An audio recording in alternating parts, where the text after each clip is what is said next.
So as Black History Month has begun to draw to a close, I've had, my family and I have had the entire month to kind of reflect on the many great works African Americans have done to impact this country. But in recent years, my family has come to the realization that we had a very limited information on our own personal family history. And we took it upon ourselves to start doing research on that topic, just on, our paternal and maternal family history. With the advent of tools such as Ancestry.com,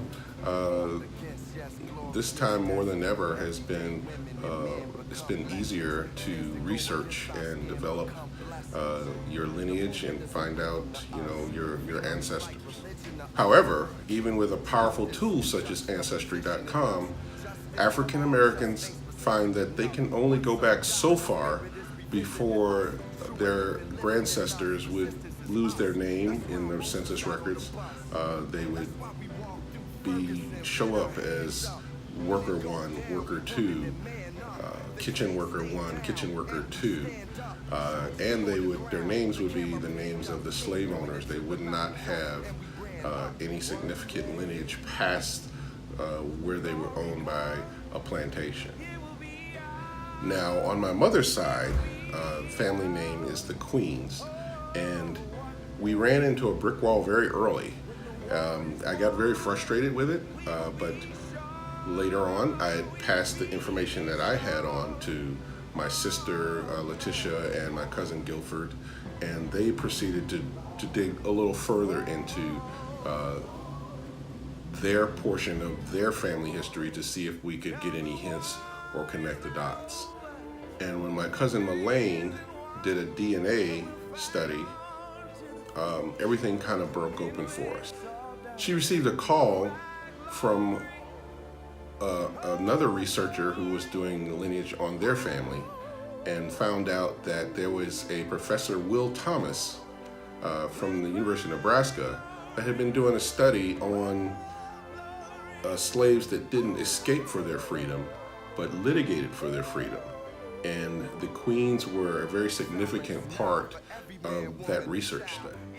The research revealed that my original grandsestor who came to the U.S. was actually born a free woman. And as such, all of her descendants and all of her children should have been free.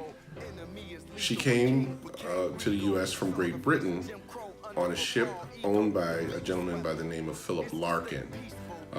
She was an indentured servant there, but that was considered free. And when she reached the United States, Philip Larkin sold her into slavery. Those slave owners were actually Jesuit priests who ran plantations in Maryland, and the revenue from the tobacco crops and other products in which were developed there is what helped to fund what is now Georgetown University. Her name was Mary Queen, and Mary's descendants also became owned and were on plantations owned by the Jesuit priesthood. Now, some of her descendants, being that they were her children, should have been free. These descendants then attempted to litigate for their freedom. Some were very successful, some were not. And interestingly enough, one of the attorneys that filed a petition for their freedom was actually Francis Scott Key. Now, there's an Edward Queen who actually was successful in obtaining his freedom, and he then later settled in the White Marsh area, what is near Glen Burnie, and that is actually where a great deal of my family descendants of the Queen family now reside to this day. There's actually an area called Queenstown in which many of my cousins are still there, and it's actually a very large group of my family there on my mother's side. A researcher at Georgetown University, a Dr. Adam Rothman, found further documentation to support the fact that my grandsestor Mary Queen was indeed purchased and sold by Larkin. In addition, some of the Queen family was sold off in a block to a plantation in New Orleans. Out of the block of the 272 slaves that were sold to the plantation in New Orleans, 10 of those slaves were of Queen descent. Part of the criteria for the sale of those slaves were that the slaves were supposed to be kept together. If you had a brother and sister or family members, you were supposed to be kept together.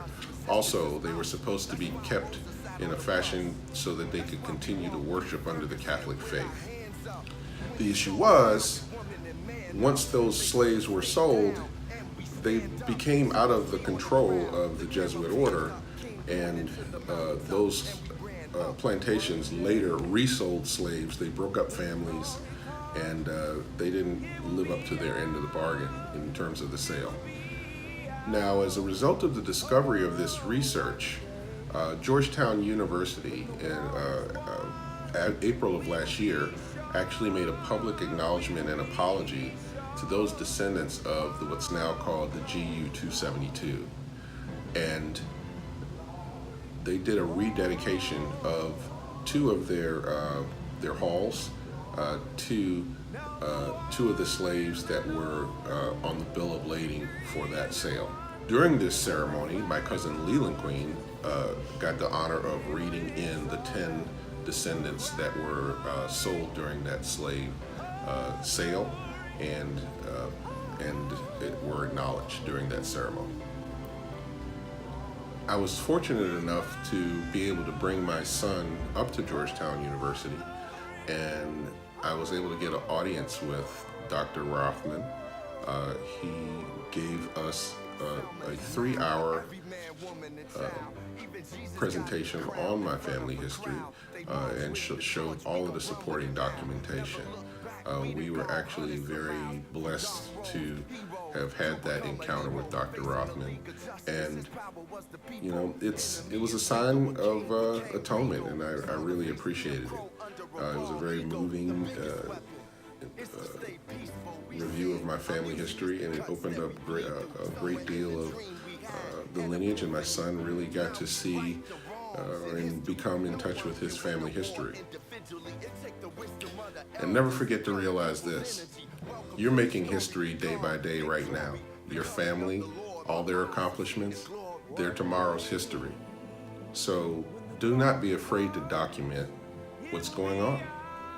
It may be the key that it leads on to your future generations. So what I propose to you is this. What started off as just a hobby for me turned into a very life-altering revealment in our family history. And you know, I can't be that unique in terms of finding discoveries like this. So what I want to do is to challenge you to search in your personal family history, whether you're Black or otherwise. I think you'll find out some very fascinating information about your families that you probably didn't know, and it's pretty significant, and you probably have touched in with certain members of history that you may never have dreamed of. So take time to reflect on the greatness of your families, and God bless.